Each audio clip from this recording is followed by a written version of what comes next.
Muito boa tarde, pessoal. Sejam bem-vindos a mais uma Terças da Abraves Paraná. E hoje nós temos uma dobradinha com Gustavo Gattaz e Luiz Rangel, que vão falar sobre estratégias nutricionais da creche até a terminação em diferentes cenários econômicos e de saúde. Show de bola! Então, eu tenho a honra de chamar aqui os nossos participantes de hoje.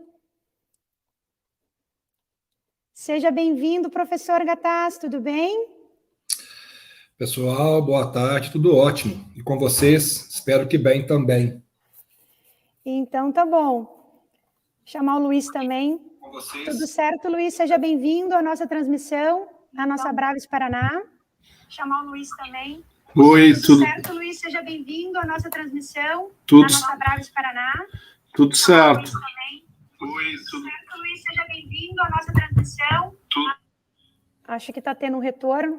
Eu vou apresentar os nossos palestrantes. Professor Gustavo Gattaz, ele é consultor e fornece suporte técnico no setor de produção animal. Ele possui graduação em zootecnia, mestrado e doutorado pela Universidade Federal de Viçosa. E o Luiz Rangel é diretor de serviços técnicos da APC. Inclusive, pessoal, as terças da Abraves de hoje conta com a nossa parceira e colaboradora do nosso encontro regional da Abraves Paraná, que é a APC. E o Luiz Rangel, que é da APC e responsável por todos os serviços técnicos e também de coordenar as atividades de desenvolvimento científico da América Latina. O Luiz, ele possui graduação em Medicina Veterinária pela Universidade Federal do Rio Grande do Sul, mestrado em Agronomia com ênfase em Nutrição Animal pela Universidade de São Paulo, a USP, e MBA em Gestão Empresarial pela FGV. Durante os 20 anos de carreira de Rangel, ele concentrou seus esforços no desenvolvimento do mercado para a PC no Brasil e também como suporte técnico e vendas e de pesquisa e desenvolvimento em países da América Latina. Então, nós temos aqui duas pessoas de peso que vão falar de um tema extremamente importante, que é cenário econômico e concentra com estratégia nutricional e de saúde dos suínos. A apresentação, ela vai compor inicialmente o professor Gattaz. Então, professor Gattaz, eu vou te dar a palavra e, posteriormente, nós vamos ter a apresentação do Luiz. Então, eu e o Luiz vamos ficar aqui de stand-by e o professor Gattaz vai fazer a tua apresentação. Professor, fique à vontade para fazer a tua transmissão e qualquer dúvida, tu dá um grito que eu estarei aqui, tudo certo? Tudo ok, perfeito. Muito obrigado. Bom, pessoal, boa tarde. O nosso objetivo aqui é tratar um pouquinho as questões econômicas vinculadas à nutrição animal. Logicamente, eu gostaria muito de agradecer a Abraves Paraná e a PC pelo convite. Realmente é um orgulho para nós, tá certo? E a gente acha que nesse momento de mercado é muito oportuno, trabalhar as questões de estratégias nutricionais e que impactam efetivamente na viabilidade econômica do sistema. Bom, o nosso sistema, como qualquer outro negócio, tem como principal objetivo gerar lucratividade. Esse é o foco nosso, Então, nós produzimos suíno para que nós possamos ter um retorno econômico. Logicamente, para que esse retorno exista, nós temos que ter uma eficiência em produtividade. O nosso negócio é um negócio bastante complexo, na verdade, Nós produzimos o suíno e nem sempre nós conseguimos trabalhar com margem positiva, como no cenário atual. No nosso negócio, não existe uma elasticidade, uma correlação estreita entre custo de produção e preço da carne suína. O que rege o nosso mercado, efetivamente, é lei de oferta e de demanda, Então, nós temos que ter um foco muito grande, muito importante em questões relacionadas à produção, à eficiência e, logicamente, essas questões vinculadas a custo de produção.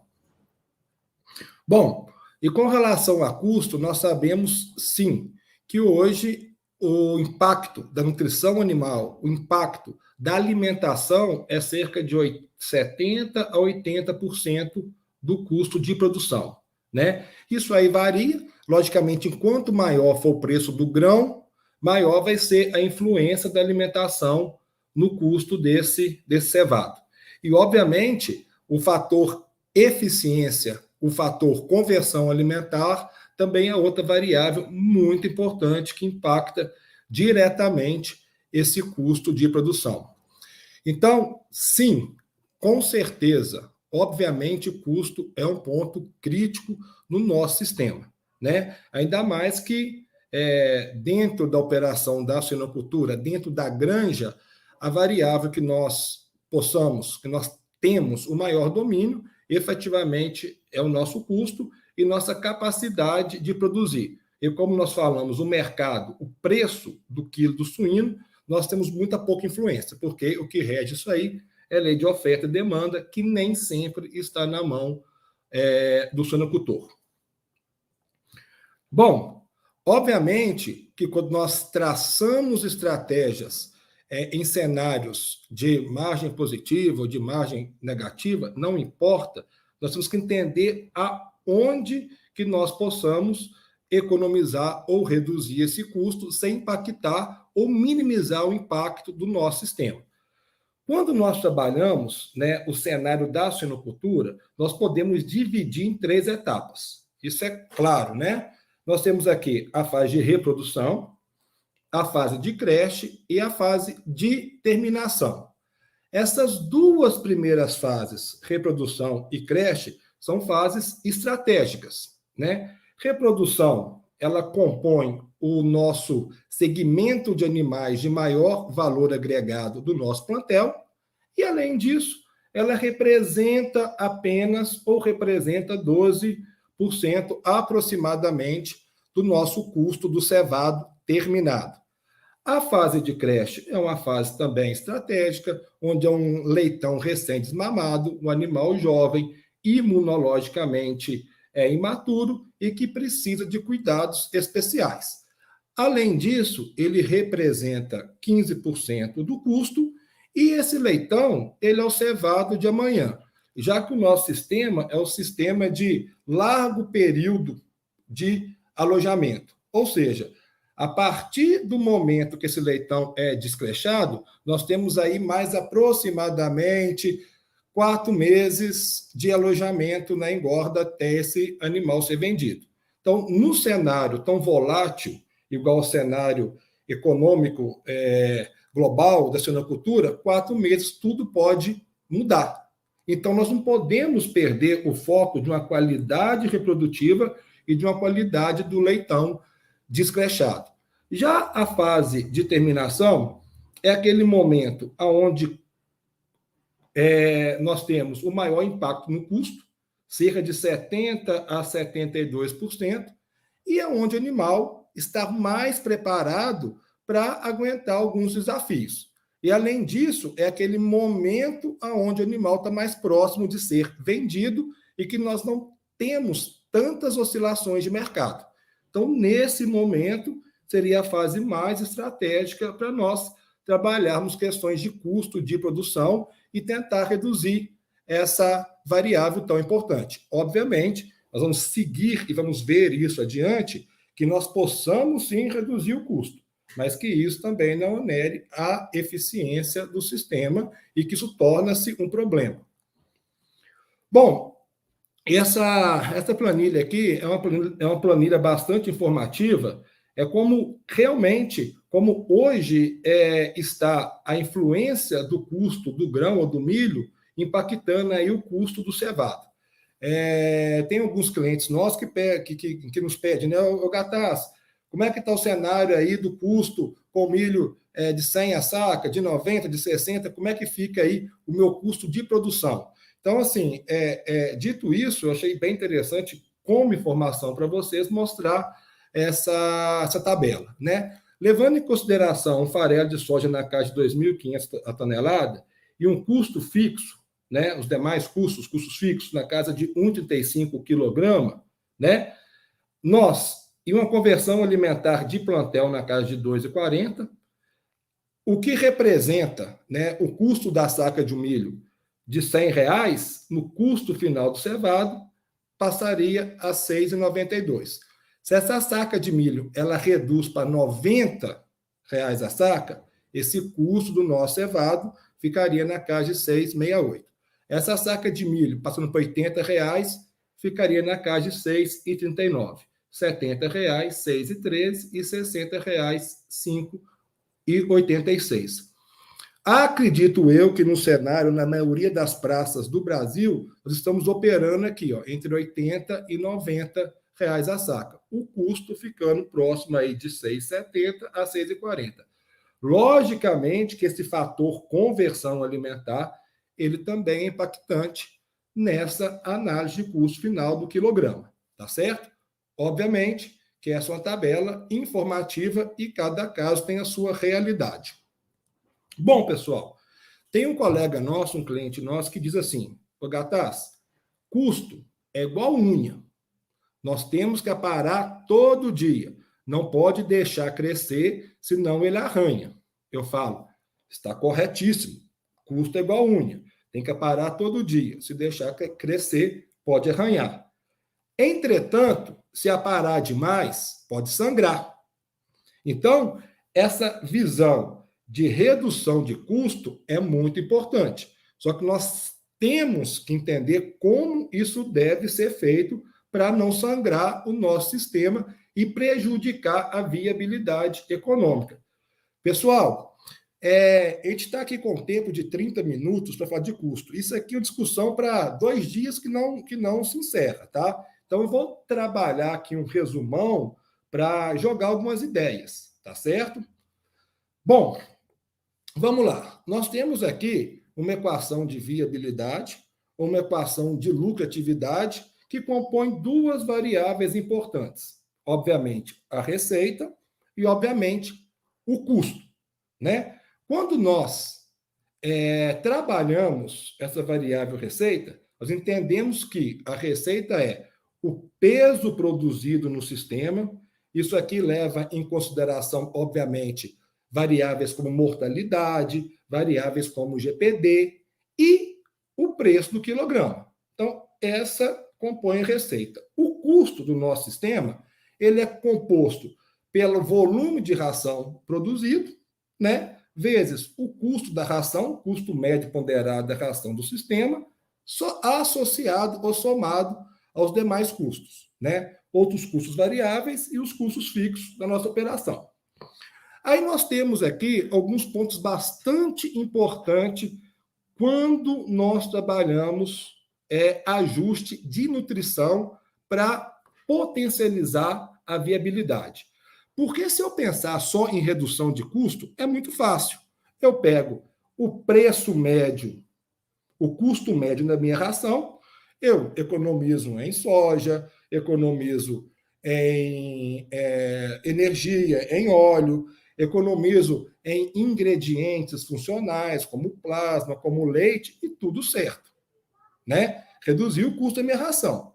Só que isso gera um problema, ou isso pode gerar um problema. Essa redução de custo, ela pode ter impacto ou na receita, reduzindo o peso, ou aumentando a mortalidade, e também pode ter impacto no custo, aumentando a conversão alimentar. Então, por isso que quando nós traçamos uma estratégia de redução de custo, a gente não pode deixar de entender qual que é a influência dessa economia na ração sobre a variável receita, peso de venda, e sobre a variável custo, conversão alimentar. Tá ok? Bom, esse aqui é um cenário bem interessante sobre isso, né? Obviamente que nós trabalhamos esses custos para traduzir essa pesquisa em números econômicos de acordo com o cenário atual, com milho de R$ 85 a soja, com óleo de R$ 9. Então, ou seja, um custo elevado da variável energia, né? Uma questão pragmática em produção animal de suínos, aumentando o nível de energia da dieta, há uma redução linear na conversão alimentar. Opa, beleza, melhorei o meu desempenho do meu sistema. Saí de uma conversão de 2,59 e fui para 2,27. Legal.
Olá, pessoal, tivemos um probleminha com a conexão do Gataz, a gente já vai restabelecer o contato, aguentem aí na linha. Enquanto isso, façam as suas perguntas, mandem aqui no nosso chat ou no nosso Instagram, lá no direct, para participar depois da transmissão e da apresentação do Gataz e também do Luiz. Nós iremos abrir um espaço para uma mesa redonda, para uma discussão, então já podem fazer as suas perguntas por aqui.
Pessoal, nós tivemos um imprevisto, a conexão do Gataz, nós vamos dar continuidade à nossa apresentação com o Luiz, e depois, no finalzinho, se ele conseguir, se Deus quiser entrar para a conexão de novo, a gente volta à transmissão. Oi, Luiz, tudo bom? Tudo bom, Tatiana, tu me ouve bem? Perfeitamente. Tá. Você poderia... Vou compartilhar o teu material aqui, então, tu quiser já começar a tua apresentação, a gente vai tentar contar... Tá pronto aqui. Perfeitinho. A gente vai, enquanto isso, tentar contato com o Gataz para ele participar do nosso bate-papo, até porque já mandaram pergunta no direct do Instagram para ele, então ele tem que voltar. E aí, talvez quando eu acabe, ele termina dele também, né? Exato, exatamente isso. Combinadinho. Tu está vendo meus slides aí? Perfeito. Estamos com ele aqui na tela. Tá fazendo a transição direitinho? Tá sim, Luiz, tá perfeito. Ótimo. Vamos lá, então. E se você precisar de alguma coisa, você comunica que eu estarei por aqui, tá bom? Tá bom. E se parar alguma coisa, tu me avisa também pelo WhatsApp. Fica tranquilo. Tá ótimo, então. Boa palestra, pessoal, boa apresentação. Obrigado. Então, pessoal, obrigado pela audiência hoje aí. Obrigado à Braves Paraná, né, pela essa oportunidade das terças-feiras que a Braves está oferecendo para o mercado, né, e para nós, no caso aqui hoje. Então, muito obrigado a vocês que estão assistindo e obrigado à Braves, né? Então, a ideia nossa é complementar, né, essa introdução do Gataz ali, que estava mostrando a questão dos custos, né? E aonde economizar, né? E ele deixou bem claro ali que uma principal área de economia seria a área de crescimento e terminação, que é onde está o grosso, né? E o custo ele deve ser cortado até um momento que não vai gerar um prejuízo maior, né? Dentro disso, a gente vai tratar aqui um pouco sobre estratégias nutricionais de creche e o impacto até a terminação dessa estratégia, né, de alguma maneira, em diferentes cenários econômicos e de saúde da granja, né? Então, essa é a abordagem que a gente vai fazer aqui. Então, eu vou tratar, a apresentação ela está dividida em uma introdução, essa aplicação de proteínas funcionais na creche, em condições de desafio, algumas recomendações dessas proteínas funcionais e uma conclusão. Tá? Então, sobre a introdução, falando um pouquinho, né, dentro do tema, né, de rentabilidade e desempenho, a melhor eficiência, melhorar a eficiência e reduzir custos, né, são dois fatores chave para a lucratividade. Essa abordagem completa da granja para garantir o ótimo estado de saúde e eficiência, ela é muito importante, né? E somente suínos vivos geram rentabilidade. Se a gente for cortando os custos até um momento que a gente vai reduzir muito a conversão e colocar em risco a saúde dos animais, a gente começou a cortar o dedo, né?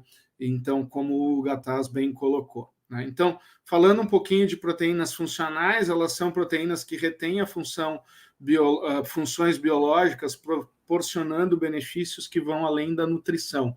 Né?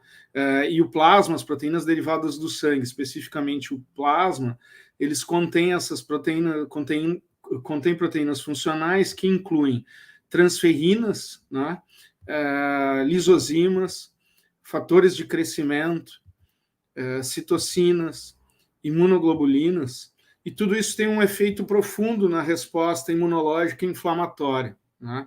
Então, aqui um exemplo gráfico, né, da composição do plasma, né, ele tem pelo menos 60% de albumina, mais que 20% de imunoglobulinas, e, por exemplo, aqui eu citei alguns dos componentes do plasma, mas no plasma humano, por exemplo, já foram identificados mais de 2.500 componentes. Né?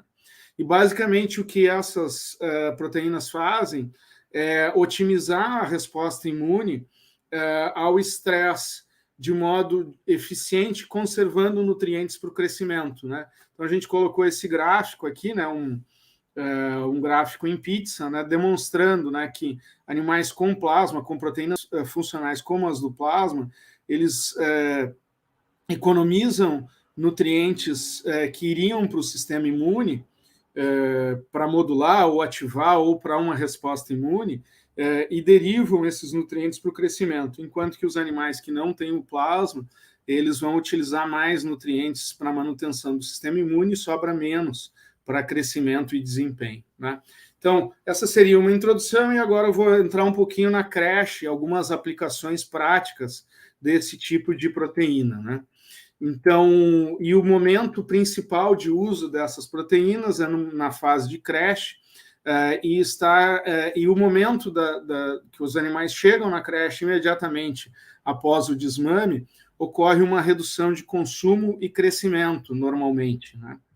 Então, é comum eventos de diarreia, isso gera muitos processos inflamatórios e dano ao epitélio intestinal, e lesões, essas lesões geradas ao desmame, nas diferentes mucosas, né, começando pelo intestino, mas a gente pode ter problemas pulmonares também, isso que são bastante comuns, né, principalmente agora no inverno, isso pode prejudicar o desempenho desses animais até o abate. Tá?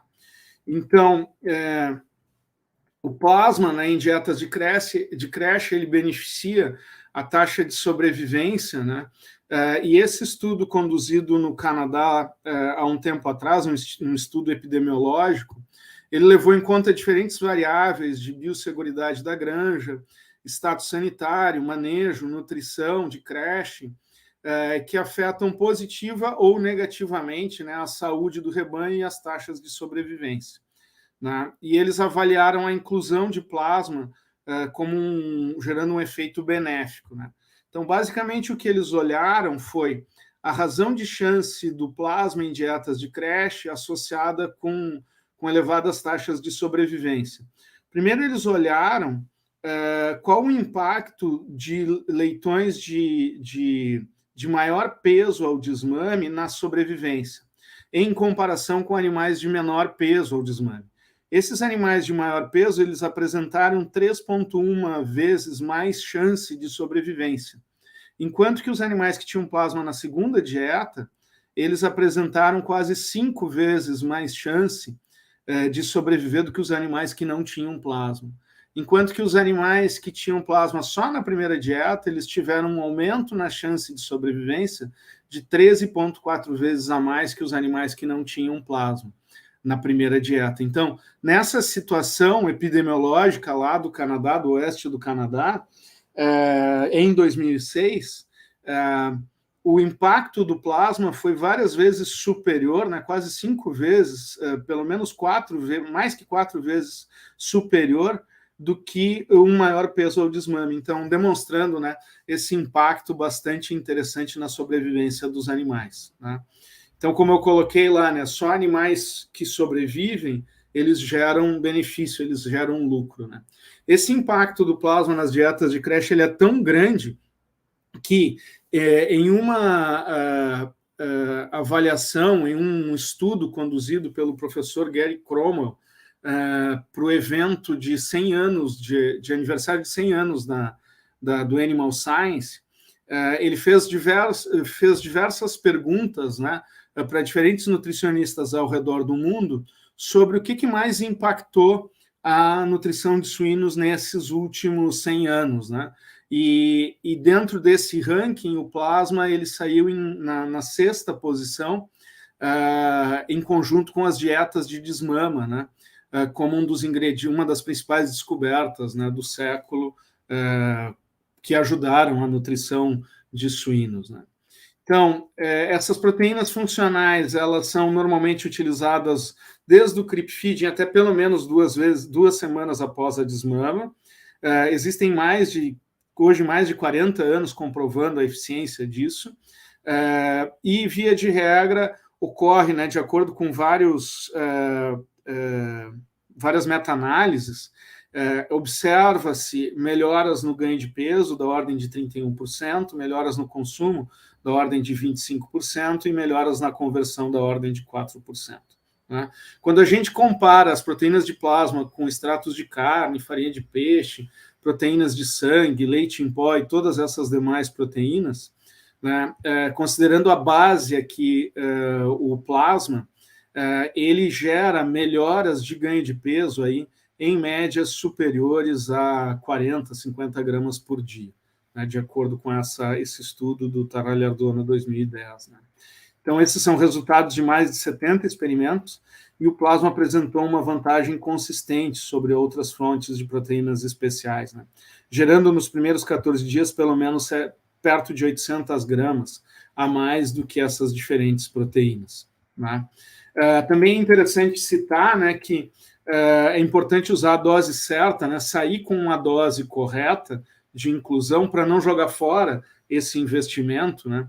E nesse trabalho, os pesquisadores verificaram que inclusões de 0, 2,5% e 5% de plasma têm um comportamento diferente com respeito ao score fecal. Então, com 5%, foi observada uma melhora no score de diarreia dos animais.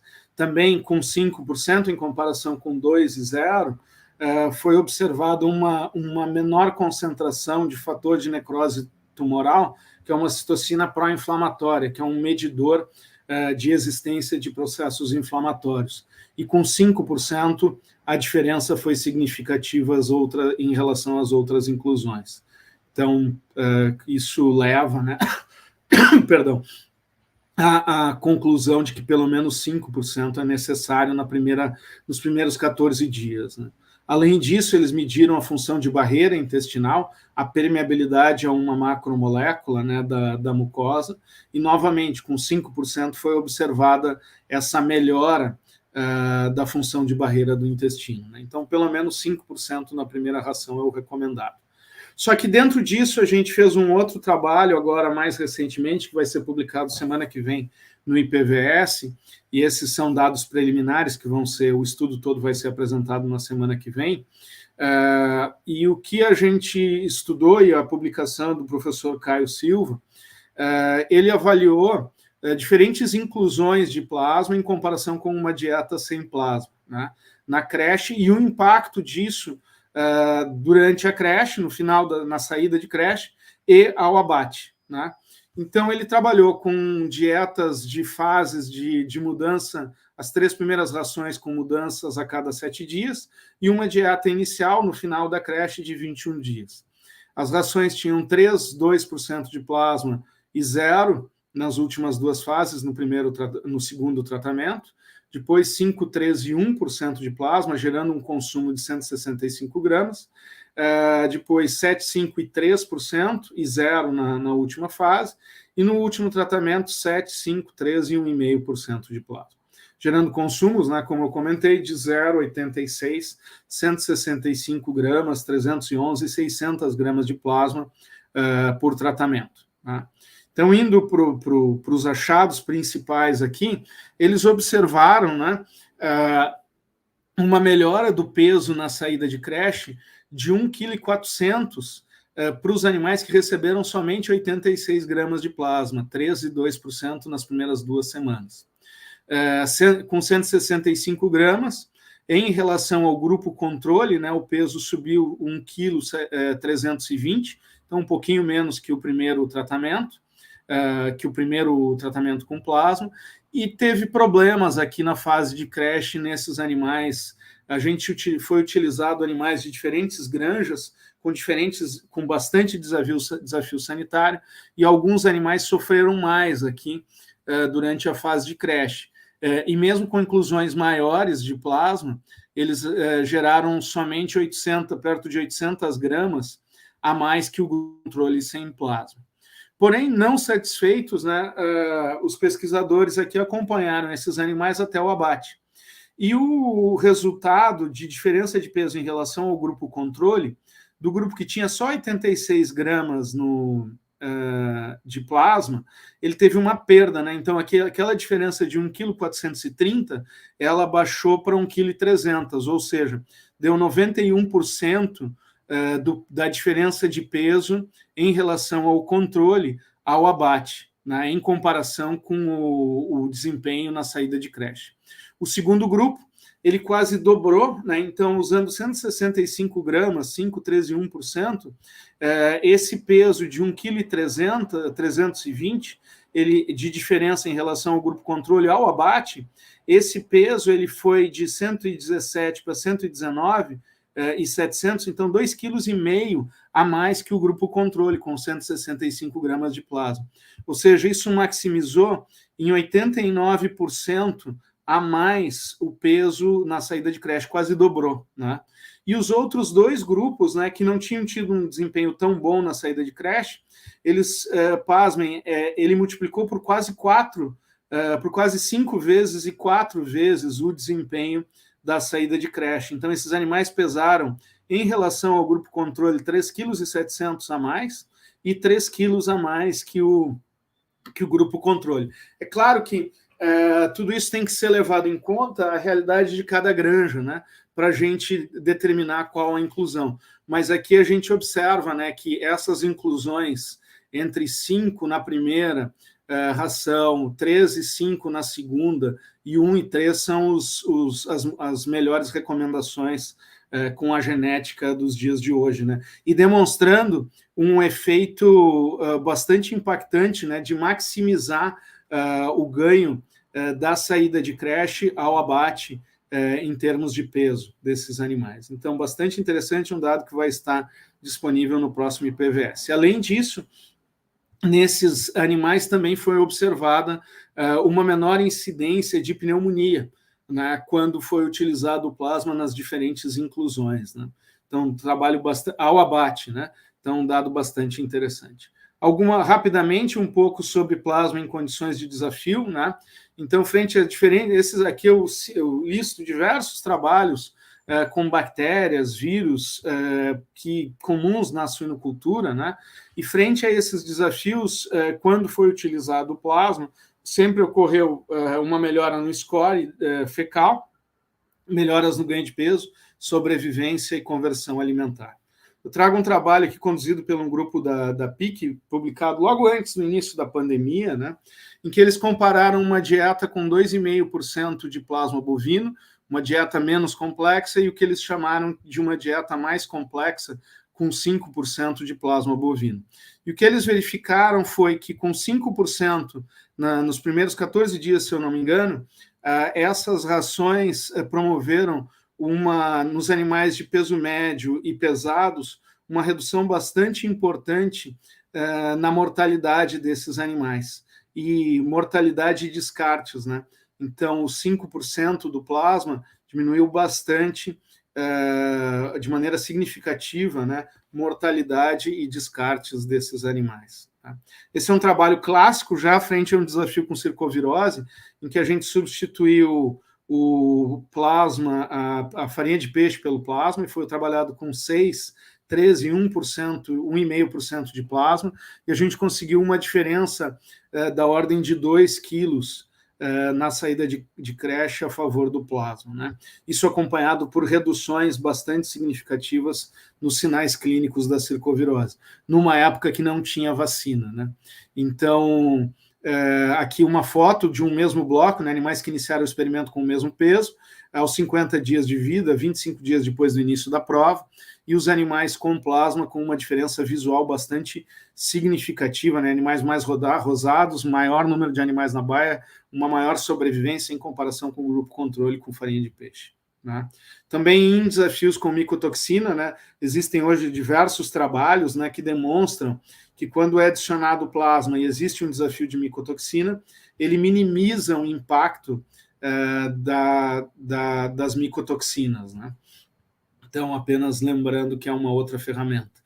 Desafio por influenza também, aqui faltou colocar a fonte, mas esse trabalho é um trabalho publicado por Campbell, se eu não me engano, em 2007, e eles verificaram que, em frente a um desafio por influenza, só o plasma no alimento ele melhorou em 800 gramas o peso dos animais aos 28 dias do experimento, e com o plasma na ração e na água, melhorou 2 quilos o peso desses animais. Também diminuiu lesões pulmonares, né?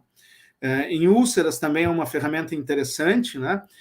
Aqui um trabalho do Dr. Joe Crenshaw, de 2003, ele verificou que colocando o plasma na água de bebida, ou até a gente tem feito muito fornecer por cima da ração de Bias Hospital, né? No caso aqui ele viu que em 3 dias de tratamento, 6 animais controle, dos 6, os 6 tinham úlcera ativa, e 5 de 6 do tratamento com plasma já apresentavam sinais de cicatrização, né? Em Bias Hospital, né, uma ferramenta interessante, ou Bias de animais refugos, né, animais de menor desempenho, é interessante utilizar o plasma. No caso aqui, eles conseguiram aumentar a sobrevivência dessa Bias Hospital de 72%, de 15% que eles vinham tendo para 72%. Então, uma ferramenta interessante, né? Aqui eu trago um vídeo, né, demonstrando um curral hospital, né, uma baia hospital com plasma e sem plasma. Então, ele ajuda bastante a atrair esses animais para o comedouro, mesmo os animais estando em condições de desafio, né? Uma outra situação de desafio que a gente observa hoje é a necessidade de reduzir a dependência aos antimicrobianos, né? E eu trago um trabalho que a gente publicou em 19, lá com o professor Gustavo Lima, e que foi conduzido pelo grupo do Gataz, também lá em Minas Gerais, em que a gente avaliou o plasma em rações de crescimento e terminação, buscando uma redução na dependência de promotores de crescimento, né? E mesmo pulsos profiláticos, né? A gente trabalhou no T1 apenas com pulsos profiláticos, sem promotores, no T2 com pulsos e promotores, No T3, a gente deixou as janelas sem os promotores e adicionou 2% de plasma. No T4, a gente colocou o plasma nas janelas. E no T5, a gente não usou nada de antimicrobianos, nem promotor, nem pulso, e apenas adicionou o plasma em pulsos, gerando esses consumos na terminação, né? Com essas inclusões, esses consumos de plasma. E o que se observou? Melhoras de ganho de peso bastante importantes, né? Quando a gente adicionou 2% de plasma e deixou as janelas no T3, então com 2% de plasma na primeira ração. Porém, os grupos com menos, aqui no T5, por exemplo, não tinha nada de antimicrobiano. Ele teve um ganho de peso similar, né, ao grupo controle com antibiótico direto, né? E a conversão também. A conversão do grupo sem nada de antimicrobiano, só com plasma, ela foi melhor, até não foi significativo, mas foi melhor que o grupo com antibiótico direto, e o T4 foi diferente, né, quando a gente colocou o plasma nas janelas, e aí ele foi diferente dos grupos controle. Então, bastante interessante, né? E isso gerou, né, pela economia, né, pela redução de uso de antimicrobianos, e pela melhor conversão, a gente gerou R$4 a mais de receita, menos o custo de alimentação e medicação, né? Na condição de preço de 2018 e na condição de preço de 2020, que o preço era bom, mas os preços da commodities ainda estavam elevados, ele gerou quase R$18 aqui a favor dos tratamentos com plasma, né? Então, é uma referência e é uma possibilidade. Então, com respeito a recomendações, né, então, nas fases de creche, os primeiros 14 dias seria 5%, na fase 2, de 15 a 21 dias, pelo menos 2,5%, e nas outras fases, se existe o desafio, trabalhar com ao redor algo como 1,25%, 1 a 1,5% de inclusão de plasma. Em baias hospital, em creche, né, trabalhar com 20 gramas por 10 a 14 dias, baias hospital de crescimento e terminação, 30 gramas por 10 a 15 dias, e no alojamento na terminação, 1 a 2% nos primeiros 14 dias, se o objetivo é reduzir a necessidade de antimicrobianos durante a fase final desses animais, né? Sempre como coadjuvante a tratamentos convencionais, sob supervisão de veterinário e nutricionista da empresa, né?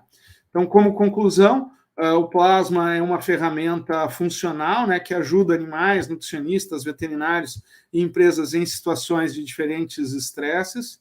Essa é uma frase de uma colega minha de faculdade, que é uma importante pesquisadora na Embrapa hoje, quando ela participou de um outro experimento, não esse, em que a gente avaliou o plasma na terminação, e ela disse assim, sob o ponto de vista de saúde pública, manter ou melhorar o desempenho, permitir a redução na dependência de antimicrobianos é fantástico, né?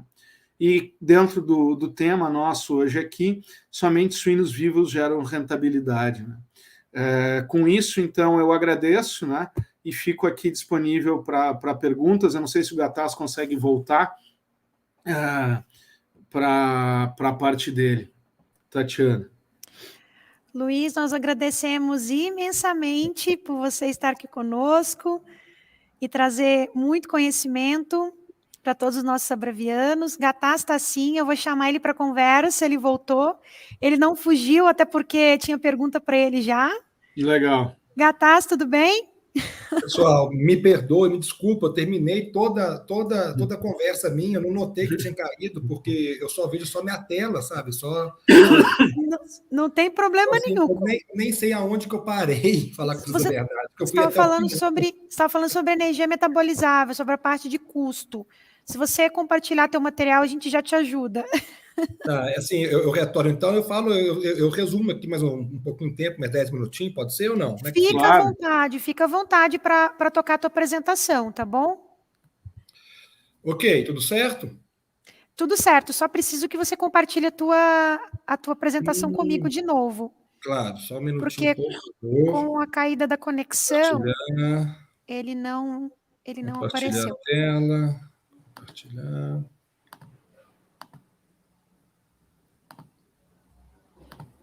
Ok? Pode colocar no modo exibição. Perfeito, foi aí mesmo. Então, tá bom. Vou passar a palavra para ti, Gataz, e qualquer coisa, pode ficar tranquilo que a gente volta a conversar, tá bom? Ok, pessoal, me perdoa, realmente tá certo, eu segui adiante. Mas então, eu vou começar do começo esse slide, que eu não sei até onde que eu consegui, né, expressar aqui o raciocínio, tá certo? Então, nesse caso, nós estamos aqui trabalhando uma questão de investimento, né, em energia através do óleo, e o impacto desse investimento da energia e, obviamente, na conversão alimentar e no custo, né? O que eu quero deixar claro, porque isso aqui foi um estudo feito na realidade, na conjuntura de mercado de hoje, tá certo? Com o preço do grão, do milho, na casa de R$ 85 a saca, e o custo do óleo de soja, da energia, na casa de R$ 9, tá certo? Uma coisa é certa, a partir do momento que nós investimos em energia, o aumento da energia da dieta, isso aqui é conceitual, nutrição de monogástrico, é estabelecido, a gente tem uma redução na conversão alimentar. Ou seja, nós subimos essa energia de 3.100 até 3.500 e a conversão alimentar ela reduziu de forma linear. Só que nem sempre esse investimento em desempenho, né, e essa efetivação da melhoria da eficiência, ela pode trazer um benefício econômico. Nesse caso, nós percebemos que a conversão alimentar ela melhorou de forma linear, só que o custo ela reduziu em um patamar de energia na casa de 3.230 e a partir daí ela elevou. Isso em função do investimento em energia ter proporcionado um impacto superior nesse custo, mesmo com a ocorrência da queda da conversão alimentar. O que eu quero deixar claro para vocês, estratégia tem que ser avaliada de forma muito assertiva para que a nossa ação não possa vir trazer ou penalizar a viabilidade econômica do nosso sistema. Ou seja, nem sempre uma melhoria da desempenho animal ele transforma efetivamente em redução de custo, ok? Bom, por outro lado, né, outro cenário, nós fizemos uma avaliação no nosso centro de pesquisa, onde nós trabalhamos algumas estratégias para reduzir o impacto do custo nesse cenário de desafio que a sonocultura viveu esse início de 2022. Eu gostaria de focar aqui em duas situações. A primeira foi feita uma dieta padrão, com os níveis recomendados pelas principais tabelas de exigência, e no segundo momento, nós reduzimos esses níveis. Trabalhamos com 50 kcal a menos de energia e reduzimos algo em torno de 5% perfil proteico da dieta. Isso promoveu uma redução de custo de R$ 115 a tonelada. Obviamente que no primeiro momento, essa redução dos níveis nutricionais proporcionou uma redução do custo do quilo da ração, de 2,16 para 2,04. Obviamente, também reduziu o custo mensal do sistema. Esse custo aqui, mensal, essa redução de R$ 63 mil aproximadamente, refere-se a uma granja de 1.000 fêmeas, tá certo? Ela tampou um pouquinho aqui o cabeçalho aqui da planilha, tá certo?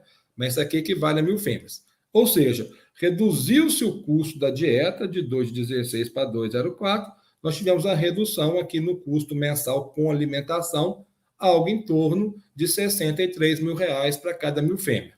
Só que, obviamente, isso aí traz algumas influências, né? Alguns impactos.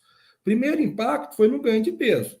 Esse animal ele perdeu 5 quilos, obviamente, perdeu receita. E, concomitantemente a isso, houve uma piora na conversão alimentar, na eficiência. Ou seja, essa estratégia de redução de níveis, mesmo proporcionando a redução do custo mensal da alimentação, ela tornou o sistema mais inviável. Ou seja, trouxe um custo adicional de algo em torno de R$ 12.150 por mês. O que eu quero dizer mais uma vez com isso? Nós temos que ter muito cuidado para lançar a mão de uma estratégia nutricional, tanto a nível de investimento quanto a nível de redução de custo, entender qual que será o impacto da viabilidade econômica do sistema. Então, o ponto-chave, a discussão, é ter a consciência que toda essa ação, ou de investimento, ou de redução de custo, ela pode ter um impacto na viabilidade, por alterar a receita através de variação no peso de venda, seja ele pelo GPD ou seja ele pelo aumento ou redução da mortalidade, e também pode influenciar no custo, em função de uma perda ou melhoria da eficiência, logicamente, através de um ajuste da conversão alimentar. Tá ok? Bom, nós sabemos, né, da importância de trabalhar um leitão no pós-desmame de forma adequada. Esse trabalho feito por Tokachi, lá em 1992, já demonstrava isso, tá certo? Demonstrava a influência do ganho de peso nas primeiras semanas pós-desmame e o período que esse animal levaria para atingir 125 quilos de peso. Por isso, a importância de trabalhar uma sanidade, trabalhar um ambiente, trabalhar uma nutrição adequada nesse animal na fase de creche, nesse animal pós-desmame, porque tem um impacto direto no custo da operação suinícola a partir do momento que ele é descrechado e inserido num alojamento barracão de engorda. Ou seja, animais que tiveram um GPD inferior a 5 gramas por dia, eles demorariam aproximadamente 185 dias para atingir 125 quilos. Já animais com GPD na casa de 160, 170, 180 gramas dia, que isso é um número bem atingível, ele reduziria esse período para atingir 125 dias, de 185 para 176 dias. Desculpa, para atingir os 125 quilos. Obviamente que isso impacta diretamente na viabilidade do nosso sistema. Dito isso, nós fizemos aqui uma simulação comparando uma estratégia de ração complexa, uma ração mais elaborada para essa fase pós-desmame, em comparação a uma ração simples. O que nós variamos? Na ração complexa, ela apresenta plasma, leite e uma baixa inclusão de proteína vegetal. Já na ração simples, ela não contempla o uso de plasma, de leite, e sim uma alta inclusão de fontes proteicas provenientes do farelo de soja, ou seja, de fontes proteicas vegetal. Obviamente que nós temos sim uma redução de custo comparando essas duas estratégias. A ração complexa, ela custaria algo em torno de R$ 42, né, por leitão. Já a ração simples, algo em torno de R$ 31. Se nós computássemos essa diferença no custo, ficaria algo em torno de R$ 10,50. Dividindo isso aí por um preço do leitão na casa de R$ 12, num cenário mais desafiador de mercado, nós poderíamos ter uma quebra de peso no descreche de apenas 880 gramas. E eu tenho certeza absoluta, pelo que a ciência nos informa, pela que a experiência prática, a vivência nos diz, que se nós compararmos uma ração complexa, com a presença de plasma, de leite, de baixa inclusão de soja, em comparação à ração simples, né, nós teremos sim uma quebra de peso superior a 880 gramas no peso final desse leitão. Consequentemente, isso aí reduz a viabilidade do nosso sistema. Pessoal, então, O que eu gostaria de deixar claro para vocês e para nós todos, né, que nós temos que ter um olhar muito crítico, muito focado, muito amplo no sistema como um todo, no momento de traçar uma estratégia de ajuste nutricional. Sempre tendo em mente que qualquer redução ou até mesmo aumento de custo, né, investimento, na verdade, ele pode influenciar as duas variáveis da equação de lucratividade, tanto a nível de receita, né, você melhorando o volume, a quantidade de carne entrega, seja ela pelo peso, seja ela pela redução da mortalidade, ou também alterando o custo, seja ele pelo ajuste na conversão alimentar. Então, esse que é o grande ponto nosso. Obviamente, para conversar de questões ligadas a custo, relacionada à estratégia nutricional, a gente teria aqui 2 dias de conversa e não conseguiria esgotar esse assunto. Isso eu não tenho dúvida. Eu quis deixar só alguns pontos que eu acho importantes, né, para tomada de decisão. Cada caso é um caso. Eu acho que isso tem que ser estudado muito mais em company, de acordo com cada estratégia de cada empresa. Tá ok? Muito obrigado e, mais uma vez, desculpa o contratempo.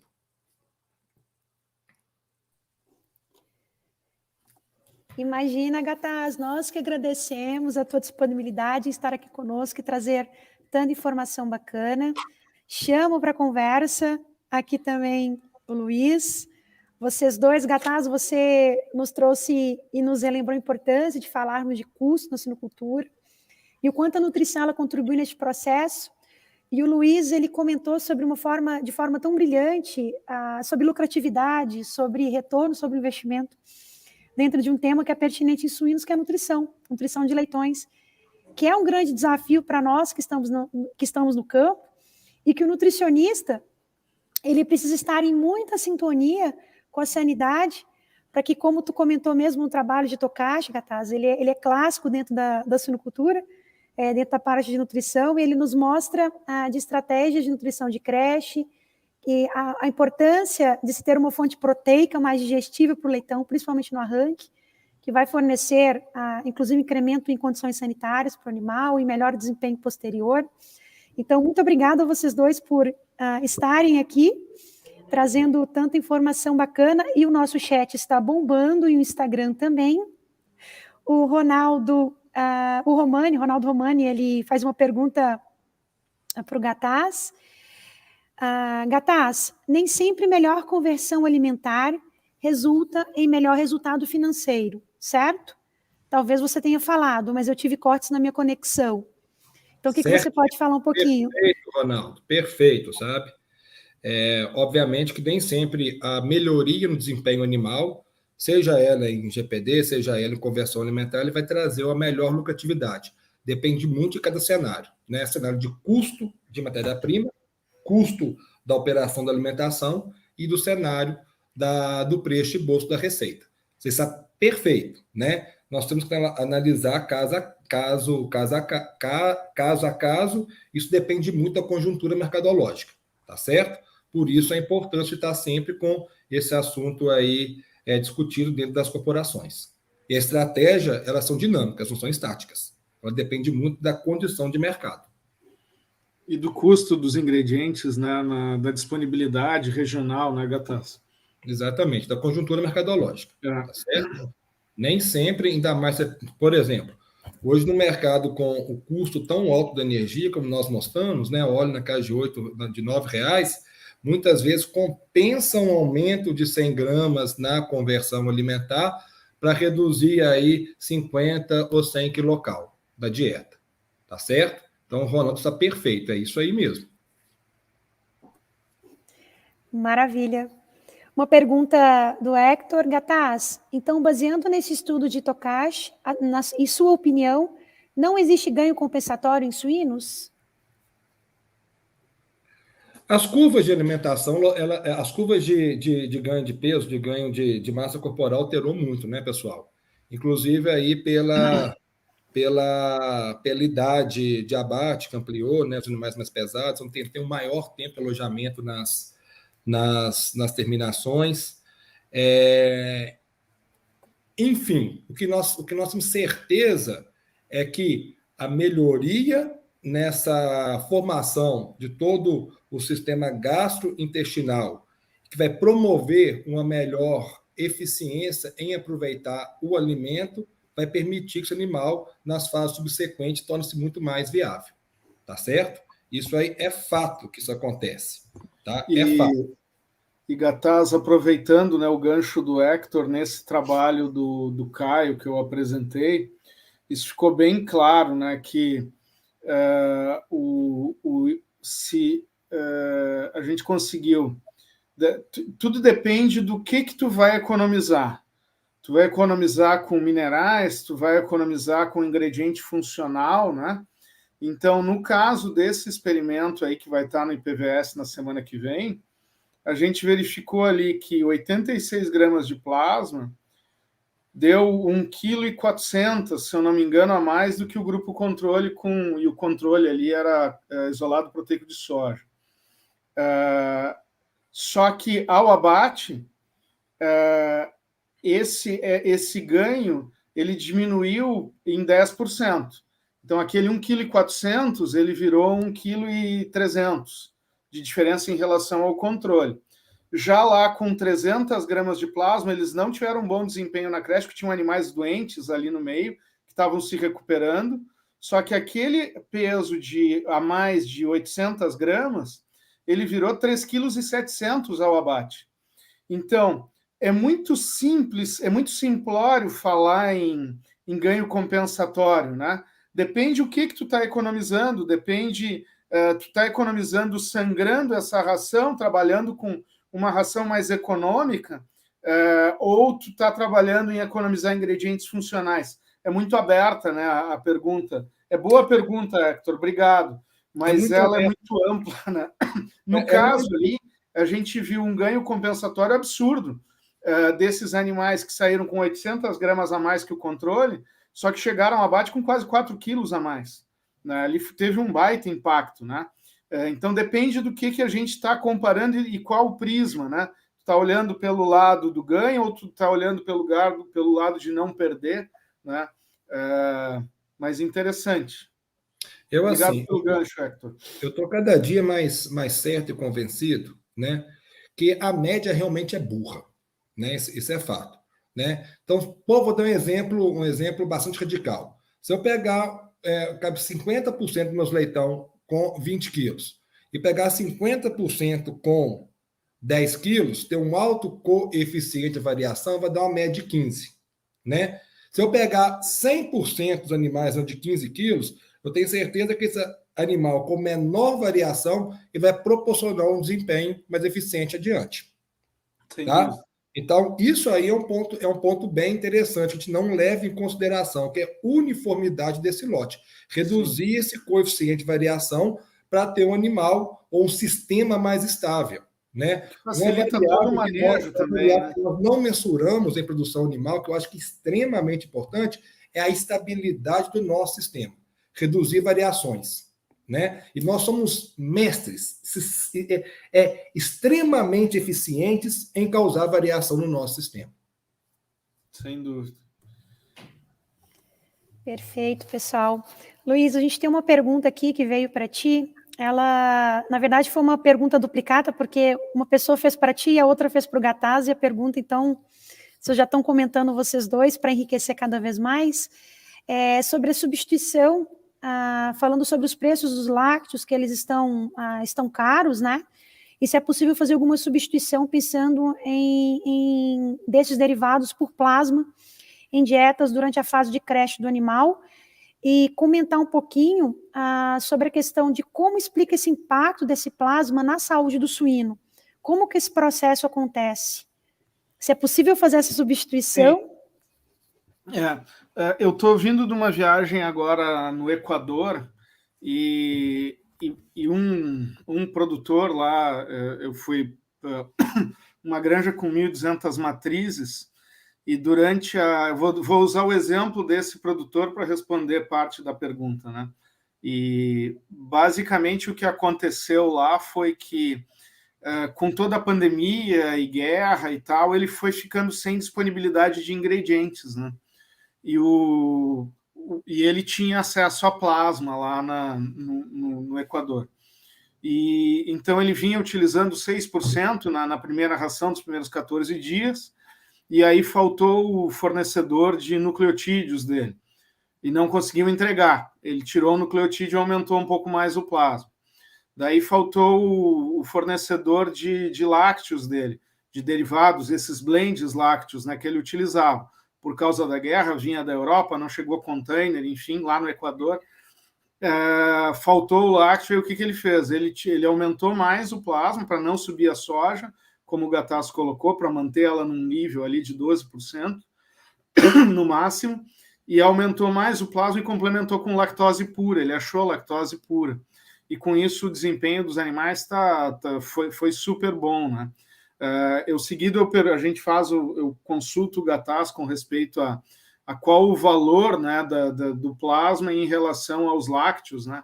Talvez tu pudesse comentar um pouco sobre isso, Gattaz, e depois eu falo um pouquinho do modo de ação, Tatiana. Na verdade, assim, nós temos que entender que tudo é uma base de custo, né? E temos que fornecer proteínas de alto valor biológico. Seria muito fácil de retirar o leite, retirar o plasma e aumentar a soja, só que isso tem um impacto muito negativo, né? Quando fala de lácteos, nós temos aí 3 nutrientes que provenientes desses lácteos, que é o soro, né? Isso aí nós temos que ter, não adianta, que é a lactose, né?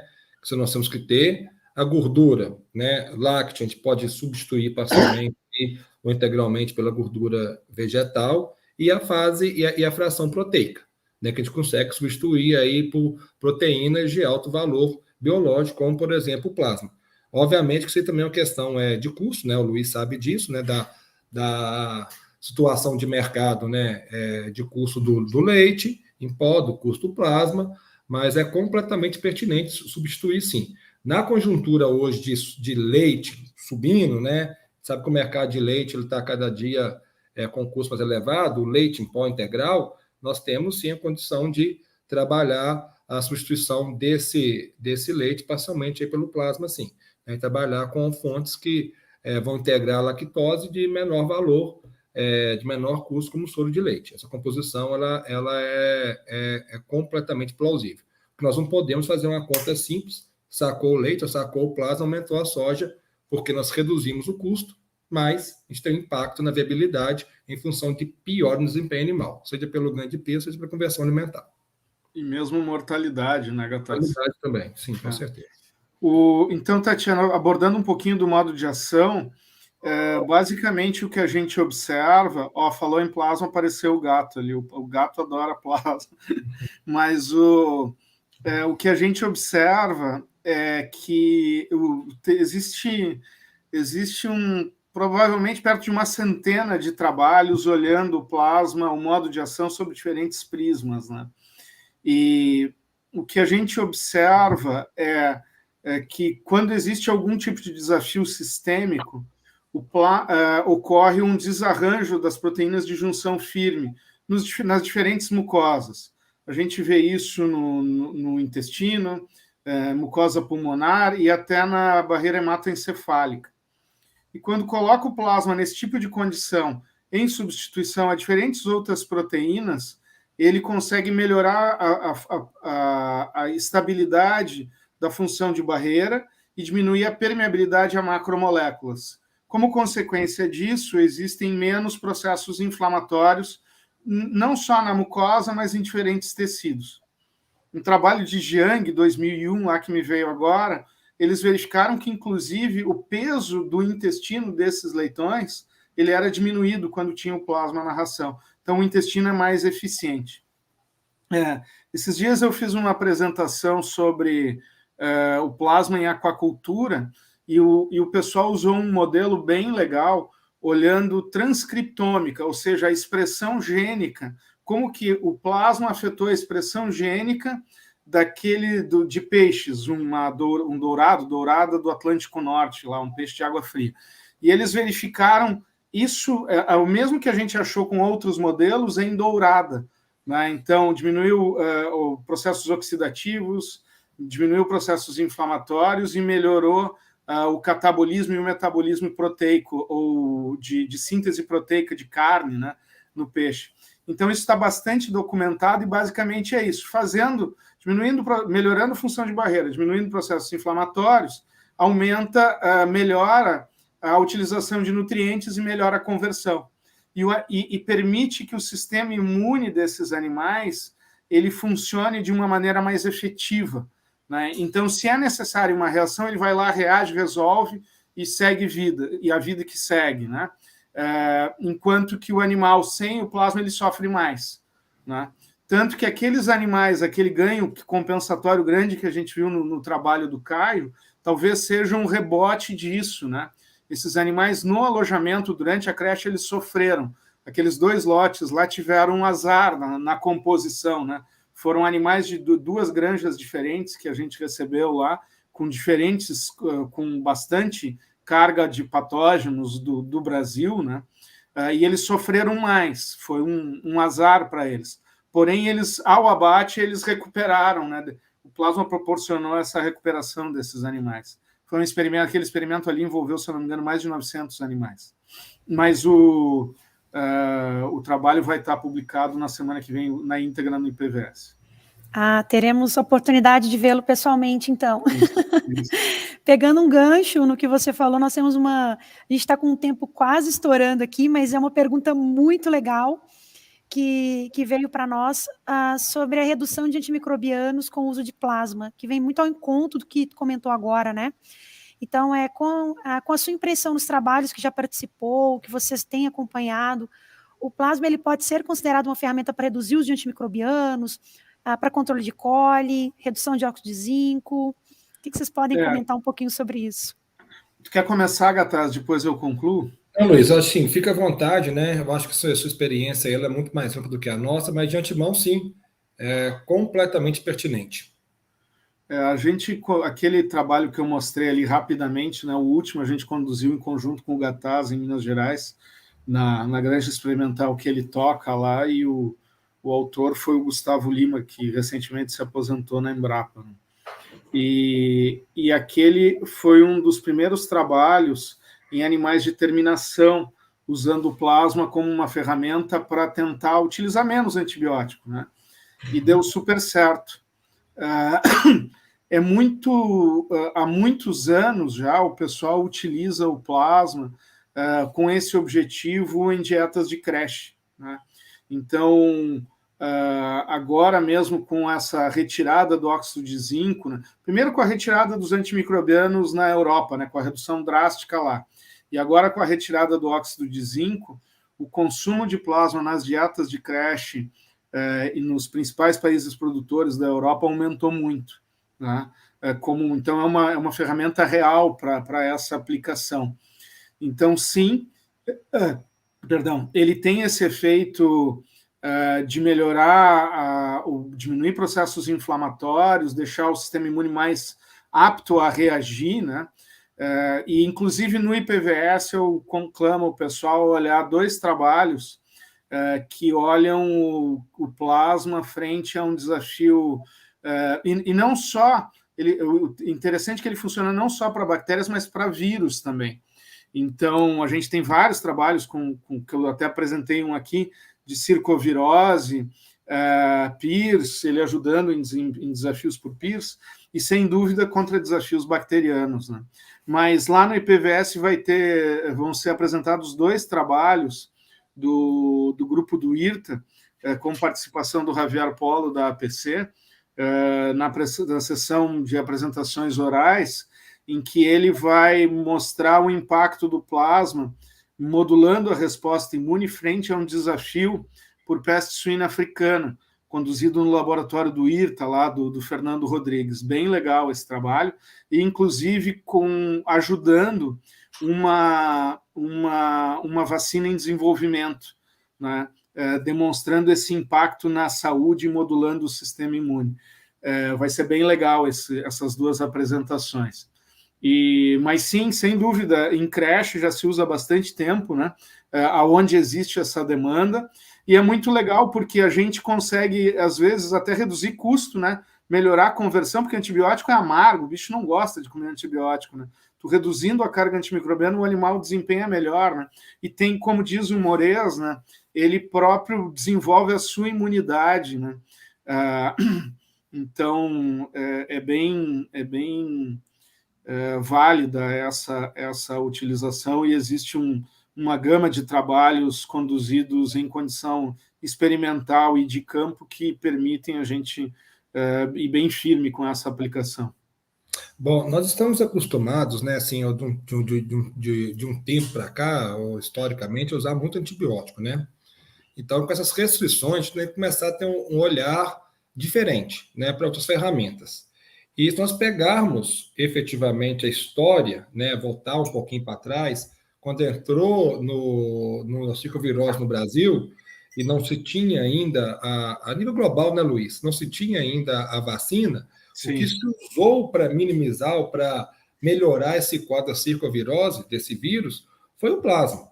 Então, assim, se usou muito plasma em animais acometidos e realmente tinha um resultado muito interessante, né? Foi o que segurou. Então, nós temos que pegar esse conhecimento prévio e aplicar no cenário de hoje. Obviamente que nós temos que entender que o medicamento está aí, né? É uma ferramenta, mas nós temos que trabalhar de forma consciente. E tudo que for melhorar a imunidade do animal, que for fornecer um status sanitário, status imunológico potencializado, vai ter um efeito na saúde. Então, isso aí não tem discussão. Eu acho que é muito legal, Luiz, buscar recapitular a história, né? Porque hoje, sim, nós temos os antibióticos para sanar uma série de patologias, mas e aí? E a pressão para isso reduzir? Até quando para poder usar?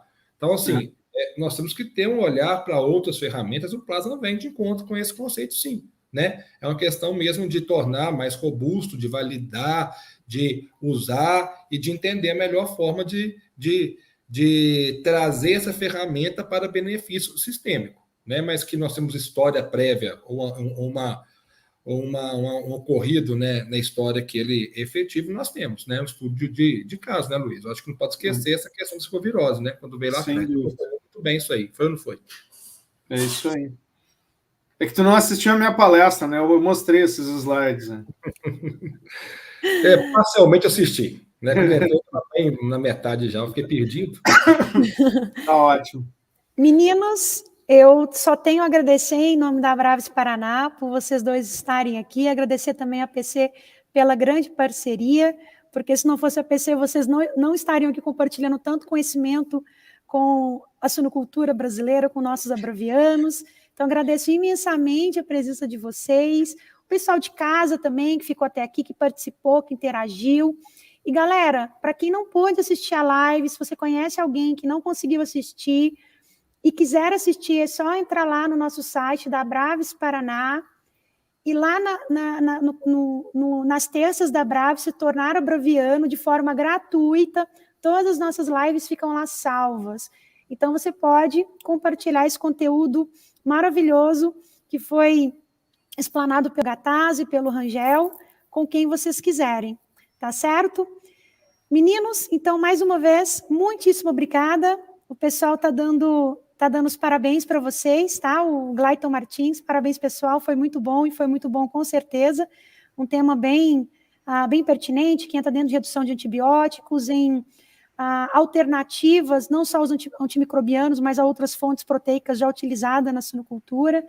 Então, muito obrigada a vocês dois pela participação e a APC também. O Miguel também, excelente discussão. Olha só, hermano lá da Colômbia, muitas graças. Miguel Hernández está aqui com nós, muitas graças, Miguel.